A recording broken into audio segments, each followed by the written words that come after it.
Hello everyone, today's topic is inverse trigonometric functions. आज हम नया चैप्टर स्टार्ट कर रहे हैं और इनवर्स ट्रिग्नोमेट्रिक फंक्शंस जैसा हमें पता है कि इनवर्स जो है इनवर्स कब एग्जिस्ट करता है, जब हमारा कोई दिया हुआ फंक्शन f, अगर हम फंक्शन f की बात कर रहे हैं, ये अगर बाइजेक्टिव है, बाइजेक्टिव होना मतलब वन वन और ऑन टू दोनों है, तो इसका फंक्शन इसका इनवर्स एग्जिस्ट कर सकता है, इनवर्स एग्जिस्ट कर सकता है। अब इनवर्स एग्जिस्ट करेगा तो उसके लिए हमने एक कंडीशन भी पढ़ी थी कि अगर कोई फंक्शन की मैपिंग हम दिखा रहे हैं a टू b और ये ऐसा फंक्शन है जो कि one one on to function है, तो एक function g maps b to a exist करेगा जो कि इसका इनवर्स का काम करेगा, जो खुद भी बाइजेक्टिव होगा वो इसका इनवर्स होता होगा।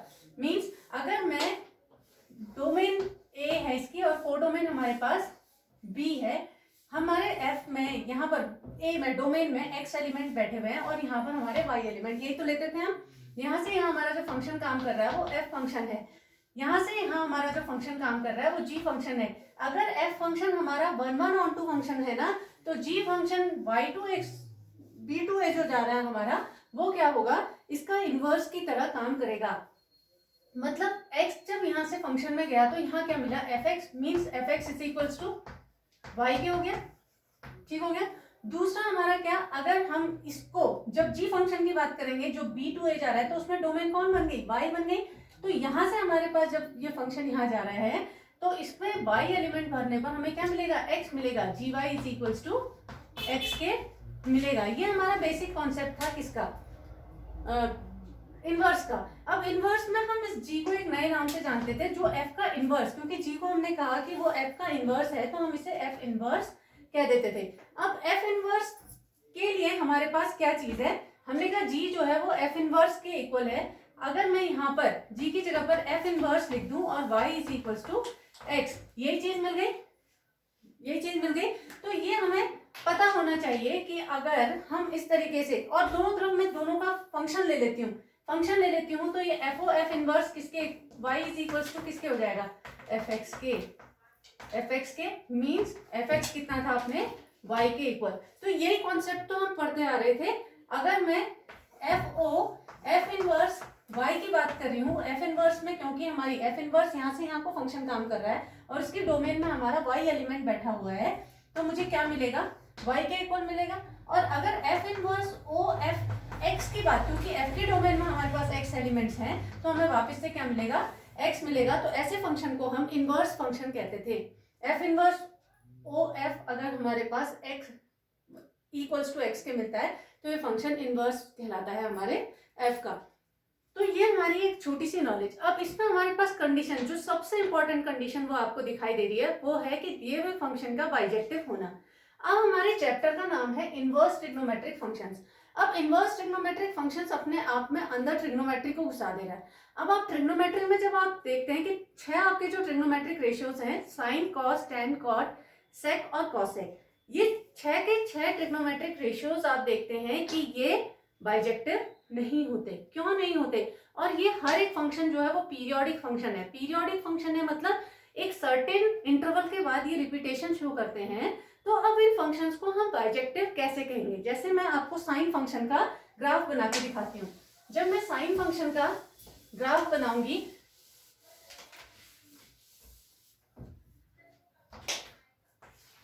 तो किस तरीके से बनेगा, इस तरीके का, ठीक होगी। ये हमारा सिंपल साइन एक्स का ग्राफ हो गया।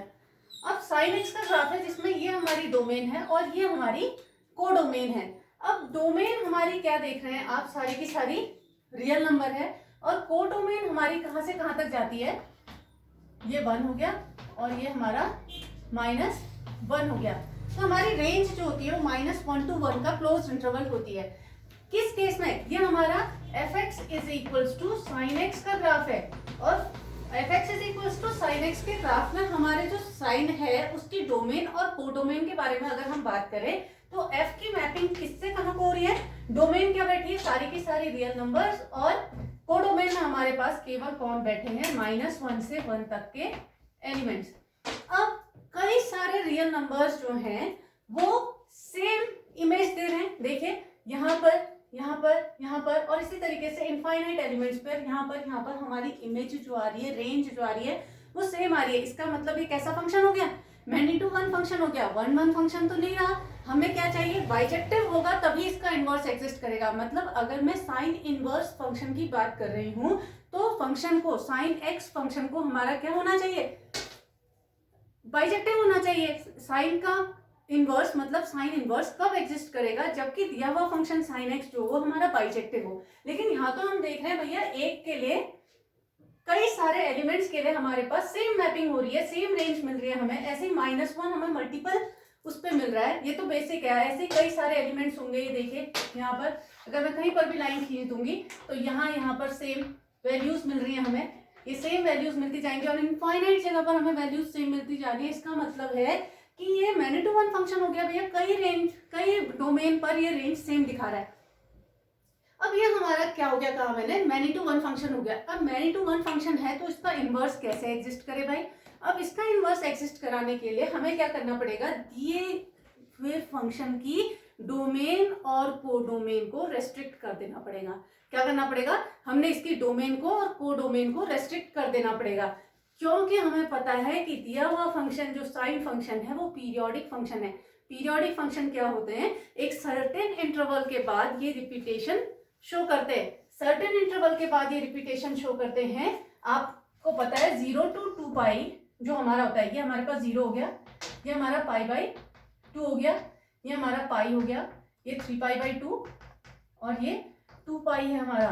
अब यहाँ पर हमारी जो देख रहे हैं आप, यहाँ से यहाँ तक तो ये एक इमेज ही दे रहा है, लेकिन इसके बाद ये रिपीटेशन शो कर रहा है। ये जैसा ग्राफ यहाँ है, यहाँ से यहाँ तक का जैसा ग्राफ है वैसा ही ग्राफ आपको यहाँ से यहाँ तक भी मिल रहा है, फिर आपको वैसा ही ग्राफ यहाँ से यहाँ तक भी मिल रहा है। तो हर एक 2 पाई इंटरवल पर ये क्या कर रहा है, रिपीटेशन शो कर रहा है। तो इसलिए हम इस फंक्शन साइन फंक्शन को 2 पाई के लिए क्या कहते हैं, पीरियोडिक कहते हैं। अब पीरियोडिक हम कह रहे हैं तो अब हमारा काम क्या है, इस फंक्शन को क्या बनाना है, हमने बाइजेक्टिव बनाना है। अब बाइजेक्टिव बनाने के लिए मैंने आपसे कहा कि मुझे इसकी डोमेन को और इसकी कोडोमेन को रेस्ट्रिक्ट करना पड़ेगा। कोडोमेन तो हमारे पास वैसे क्या है, इस साइन एक्स की सारे के सारे रियल नंबर्स, लेकिन इमेज किन में दिखा रहा है, केवल रेंज क्या हो रही है हमारी, केवल -1 और 1 का क्लोज इंटरवल है केवल।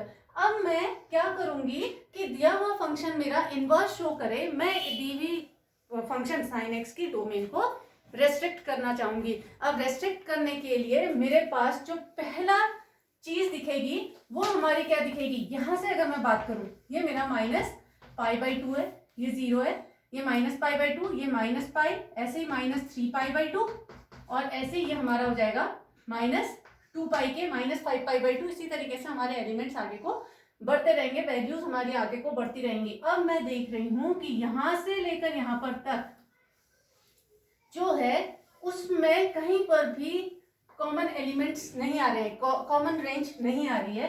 तो ये हमारी जो कि पहली रेस्ट्रिक्शन हो जाएगी, किसकी, डोमेन की। मतलब मैं पहले x को -π/2 और π/2 पे रेस्ट्रिक्ट कर दूंगी तो मुझे क्या मिलने वाला है, -1 to 1, केवल 1 1 हो जाएगा और हर एक -1 से 1 रेंज के लिए मुझे प्री एलिमेंट भी मिलेगा। मतलब π/3, π/6, π/4 मिलते जाएंगे। तो मैं कहूंगी हाँ, दिया हुआ फंक्शन जो है वो 1 1 ऑन टू फंक्शन है। अब 1 1 ऑन टू फंक्शन होते ही हम खुश हो जाएंगे कि हाँ भैया अब इसका तो क्या भी एग्जिस्ट करने वाला है, इनवर्स भी एग्जिस्ट करने वाला है। तो हर एक यहाँ से लेकर यहाँ तक के हमारे पास जितने भी पोर्शन है ना, मीन्स ये यहाँ से यहाँ तक काट दूंगी एक टुकड़ा, तो इसके बाद ये फिर से यूनिक एलिमेंट्स देगा। ऐसे ही यहाँ से यहाँ तक चली जाऊंगी तो यूनिक एलिमेंट देगा। ये हमारा हो गया 5π/2। तो मैंने अपनी डोमेन को कई सारे इंटरवल्स में बांट दिया। वो इंटरवल्स क्या हैं, -π/2 to π/2, या हमने ले लिया π/2 to 3π/2, या हमने क्या ले लिया 3π/2 to 5π/2, या हमने क्या ले लिया 5π/2 to 7π/2 अप टू 4। और इसी तरीके से हम पीछे भी जा सकते हैं और वो क्या होंगी हमारी -π/2, हमारा बड़ा एलिमेंट यहाँ पर होता है ना, माइनस पाई बाई टू, इधर को क्या आ जाएगा माइनस 3 पाई बाई 2। ये हमारे इस तरीके से आगे को बढ़ती जाएंगी। तो मैंने अब दी हुई जो हमारी रियल नंबर्स की डोमेन थी, उस रियल नंबर की डोमेन को रिस्ट्रिक्ट कर दिया इन इंटरवल्स पे। अब मैं कोई भी इंटरवल उठा के देखूंगी तो मुझे रेंज क्या मिलने वाली है, -1 to 1 मिलने वाली है। तो मेरा दिया हुआ फंक्शन अब क्या हो गया है, बाइजेक्टिव हो गया है। अब बाइजेक्टिव होते ही फंक्शन क्या कहलाएगा, इसका क्या एग्जिस्ट करेगा, इनवर्स एग्जिस्ट करेगा। तो हर एक, अब आप कहेंगे कि भैया इतने सारे इंटरवल्स पे आपने डोमेन को इतने सारे इंटरवल्स पे रेस्ट्रिक्ट कर दिया है, हर एक इंटरवल पे आपको बाइजेक्शन शो कर रहा है ये। मतलब अगर आप -π/2 to π/2 की मैपिंग करा रहे हैं, अगर हमने -π/2 से लेकर π/2 तक के एलिमेंट्स यहाँ पर डाल दिए ना, और यहाँ पर हमने -1 से लेकर 1 तक के एलिमेंट्स डाल दिए यहाँ बीच में, और ऐसे हमारे पास कई सारे एलिमेंट्स यहाँ पर भरे हैं, और यहाँ पर मेरा sin x फंक्शन काम कर रहा है, sin x फंक्शन काम कर रहा है। तो हर एक के लिए प्री इमेज मिलेगी, क्योंकि -1 से 1 तक की जितनी भी वैल्यूज होंगी उसके लिए हमारे पास यहाँ पर डोमेन मौजूद होगी, और हर एक का हमें जो इमेज मिलेगी वो यूनिक इमेज होगी। तो ये 1 1 फंक्शन हो गया। तो यहाँ से यहाँ को जो फंक्शन काम करेगा वो साइन इनवर्स x होगा। साइन इनवर्स x अगर मैं क्या करूं कि यहाँ से यहाँ को मैं मैपिंग शो करती हूँ, तो दिया हुआ फंक्शन भी क्या होगा हमारा 1 1 ऑन टू फंक्शन ही होगा। तो मेरा बाइजेक्शन ये शो कर रहा है। अब हर एक इंटरवल के लिए हम कह रहे हैं ऐसी ही बात कर देते हैं। मैं कह रही हूँ कि -π/2 to -3π/2 ले लेती मैं यहाँ पर, तो -π/2 से -3π/2 पर भी ये रेंज यही दिखाता। साइन एक्स हमारा फंक्शन काम करता, इनवर्स भी साइन इनवर्स काम करता।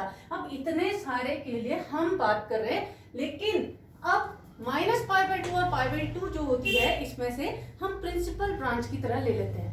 मतलब अगर मैं साइन इनवर्स फंक्शन की बात करूंगी तो मुझे इनवर्स फंक्शन में, साइन इनवर्स के फंक्शन में कोई भी जो वैल्यूज आती है ना, जो इसके आंसर्स आते हैं, उसको -π/2 और π/2 की रेंज में रखना पड़ता है, क्योंकि -π/2 और π/2 इन सारे इंटरवल्स में से इसकी साइन इनवर्स की प्रिंसिपल ब्रांच कहलाती है। ठीक हो गई, प्रिंसिपल ब्रांच कहलाती है। और ये बहुत इंपॉर्टेंट होता है, इसको हमें याद रखना पड़ता है। क्यों? क्योंकि जब भी हमें साइन इनवर्स खोलने के लिए कहेगा, वो करने के लिए कहेगा, हमें दिए हुए जो हमारा रियल नंबर है, जो हमारी डोमेन है, उसको इसमें लाना पड़ता है -π/2 और π/2 के बीच में। अच्छा, अब बात कर रहे हैं, ये तो सही हो गया। अब ये तो साइन एक्स का ग्राफ बना है। अब साइन इनवर्स फंक्शन का ग्राफ क्या है, वो इसका क्या होता होगा, मिरर इमेज ही तो होती होगी। अच्छा, हमने मिरर इमेज की बात कर रहे हैं, हम कह रहे हैं यहाँ से एक लाइन खींच दीजिए। मिरर इमेज मतलब y = x वाली आप लाइन खींचिए और इसका मिरर इमेज देखिए, इसकी इमेज देखिए। मैं फिर से बताऊंगी दूसरे वाले ग्राफ में, पहले एक बार लेकिन इसमें ही देख लेते हैं। अगर मैं इस वाले की इतने पार्ट की मिरर इमेज देखती हूँ तो ये मुझे किस तरीके से मिलेगी, इस तरीके से, ऐसा मिलेगा मुझे ग्राफ। और जब मैं इसकी मिरर इमेज देखूंगी तो ये इमेज मुझे कैसे मिलेगी, ऐसे मिलेगी कि नहीं। तो मेरा ग्राफ जो आ रहा है वो इस तरीके से आ रहा है। अगर साइन इनवर्स का ग्राफ देख रहे हैं, हम कह रहे हैं हमने साइन एक्स का इनवर्स दिखाना है, तो इनवर्स दिखाना है, हमने उसके लिए पहले दिए हुए फंक्शन को, साइन एक्स फंक्शन को बाइजेक्टिव किया। और बाइजेक्टिव करने के लिए मैंने जो पहला इंटरवल चूज किया वो था -π/2 to π/2, और इसको ही हमने प्रिंसिपल ब्रांच भी कहा।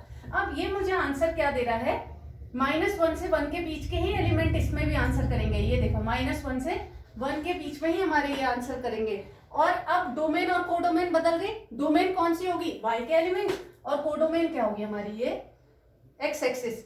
आपको बात समझ में आ रही है? चलिए मैं इसको दूसरे ग्राफ में बना के दिखाती हूँ आपको। केवल -π/2 से π/2 तक का ही ग्राफ दिखाऊंगी मैं आपको। ये हमने लिया, ये -1 है, इसकी जरूरत नहीं है। ये -π/2 है, ये हमारा -1 हो गया, ये हमारा 0 है, ये हमारा 1 हो गया, और ये π/2 है। ठीक है, अब मैं ग्राफ दिखा रही हूँ जी अपना।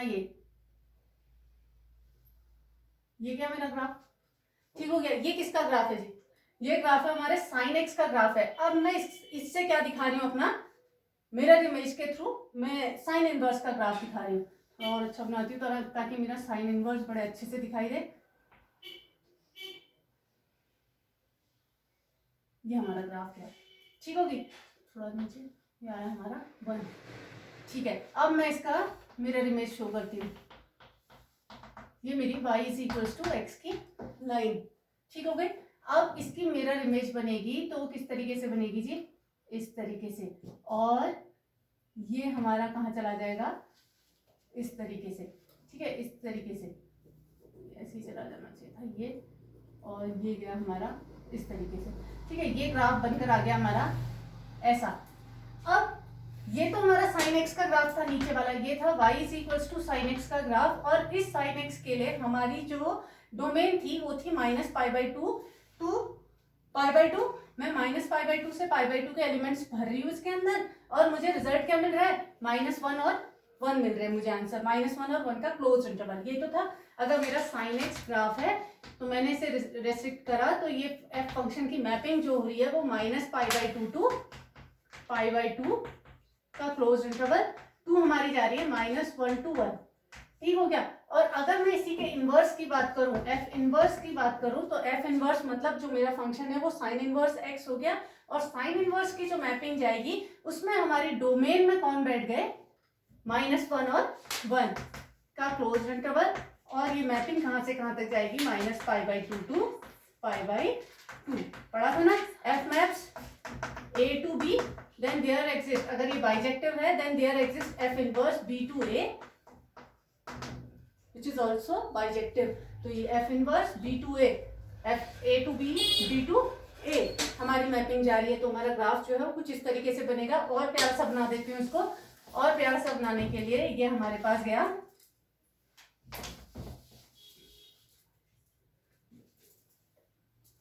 ये हमारा गया भैया, ये हमारा ग्राफ चला है, ठीक हो गया। यहाँ पर बैठे हमारे पास -π/2, और यहाँ पर बैठा हमारा π/2, यहीं पे डाल देती हूँ इसमें -π/2, और ये जो एलिमेंट हो गए हमारे -1 और 1 हो गए। अब इसको हम उल्टा करके देख लेंगे, अगर इसको मैं रोटेट करती हूँ तो मुझे वापस से क्या मिल जाएगा, साइन का ग्राफ मिल जाएगा।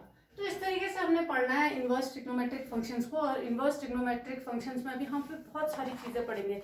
बहुत सारी चीज़ें क्या हैं कि हम इसके डोमेन के बारे में पढ़ेंगे, इसकी कोडोमेन के बारे में पढ़ेंगे, ये फंक्शन पीरियोडिक किसके लिए है ये पढ़ेंगे, ये इवन फंक्शन है कि ऑड फंक्शन है, ये क्या है, ये सब चीज़ें हमने इसके बारे में पढ़ना है। तो पहले दिमाग में बैठा लेते थोड़ी सी चीज़ें, ये कल सारे के सारे फंक्शन, सारे के सारे साइन, आज तो केवल बेसिक आइडिया दिया है, कल सारे के सारे इनवर्स ट्रिग्नोमेट्रिक फंक्शंस को विद ग्राफ समझाएंगे।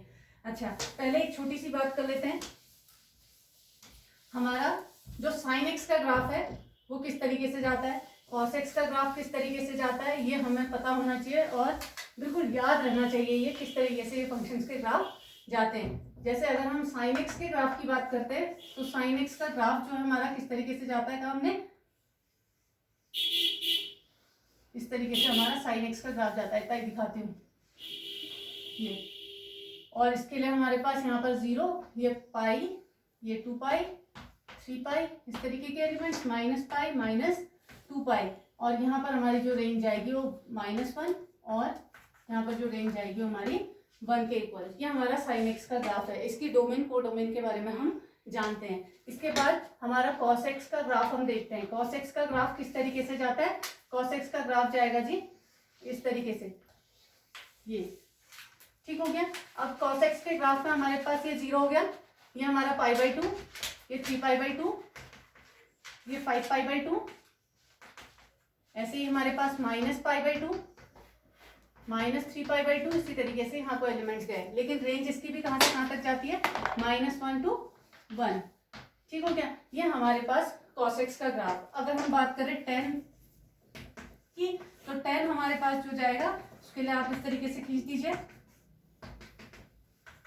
ठीक है। ये हमारे पास 0 हो गया, ये -π/2 और ये π/2। हमें पता है कि tan जो है वो π/2 पे इनफाइनाइट हो जाता है, तो इनफाइनाइट मतलब ये इस तरीके से ग्राफ हमारा चला जाएगा, ये ठीक हो गया। इसी तरीके से आप सारे ग्राफ्स को ड्रॉ कर सकते हैं।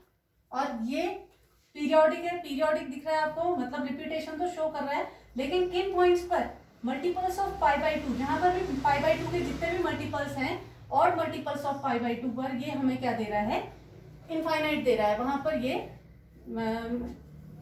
एग्जिस्ट नहीं करता है, तो हम कहेंगे कि 10x फंक्शन हमारा जो होगा वो π/2 के मल्टीपल्स पर एग्जिस्ट नहीं करेगा, रेस्ट के लिए ये पीरियोडिक होता है। तो ये हमारा 10x हो गया, और ये हमने पढ़ी थी, बात करी थी इसके बारे में। फिर हमारा आया अगला जो फंक्शन होता है वो होता है हमारा कॉर्टेक्स फंक्शन। अब कॉर्टेक्स की अगर हम बात करेंगे तो उसके लिए भी हमने ये ड्रॉ कर दिया, ठीक हो गई। अब इसका जो ग्राफ जाता है हमारा वो किस तरीके से जाता है, हमें पता है कि वो 0 के लिए डिफाइन नहीं होता है, तो इसका जो ग्राफ जाएगा वो कुछ इस तरीके से, ठीक हो गया। ये 0 है हमारा, ये -π/2 और ये π/2, ठीक हो गया। इस तरीके से हमारे सारे वैल्यूज दिखा देगा, ये सारे फंक्शन सारे ग्राफ दिखा देगा। ये हमारे कॉर्टेक्स के ग्राफ। ऐसे ही सेक और कॉसेक के ग्राफ भी देख लेते हैं, और फिर इन्हीं का कल हम इनवर्स भी देखेंगे, लेकिन उनके लिए हम बहुत सारी चीजें बताएंगे कि वो इवन फंक्शन ऑड फंक्शन है कि नहीं, इवन फंक्शन ऑड फंक्शन के बारे में भी बताऊंगी। और ये हमारा सेक एक्स हमें क्या देता है, 0 पे 1 के इक्वल होता है हमारे, तो हमारा जो ग्राफ बनता है वो कटोरे कटोरे में बनता है। और ये किस पर डिफाइन नहीं होता है, -1 to 1 पे डिफाइन, -1 और 1 के क्लोज इंटरवल पे डिफाइन नहीं होता है। हम आर में से -1 और 1 को हटा देते हैं, एलिमेंट्स को -1 और 1 के बीच को, तो इन इतने पोर्शन पे डिफाइन नहीं होगा। तो इसका जो ग्राफ जाता है उस तरीके से,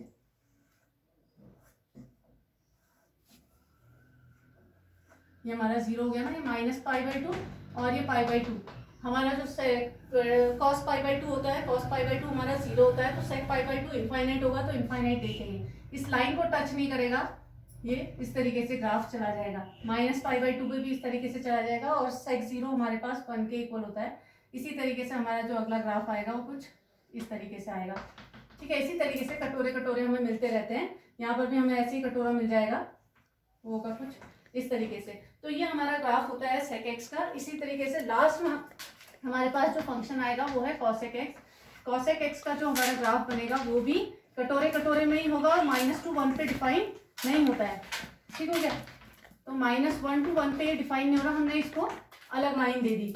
-1 to 1 पे डिफाइन नहीं हो रहा, लेकिन हमें पता है कि sin 90 जो होता है वो 1 के इक्वल होता है, तो cosec 90 भी हमारा जो होगा वो 1 के इक्वल होगा। ये π/2 है, ये 0 है, -π/2 है ना, तो sin 90 1 होता है, तो cosec 90 भी 1 होगा। कटोरे जो है थोड़े से शिफ्ट हो जाएंगे, शिफ्ट होंगे मतलब इस तरीके से, ठीक हो गए। ऐसे ही हमारे पास ये ग्राफ चले जाएंगे, ये हमारा जो ग्राफ है उस तरीके से चला जाएगा। इस तरीके से आप बना लीजिएगा, ये हमारा cosec x का ग्राफ हो गया। तो ये हमारे कल इन्हीं के हम इनवर्स भी पढ़ेंगे, उनकी डोमेन और को डोमेन को भी रेस्ट्रिक्ट करेंगे हम। तब तक के लिए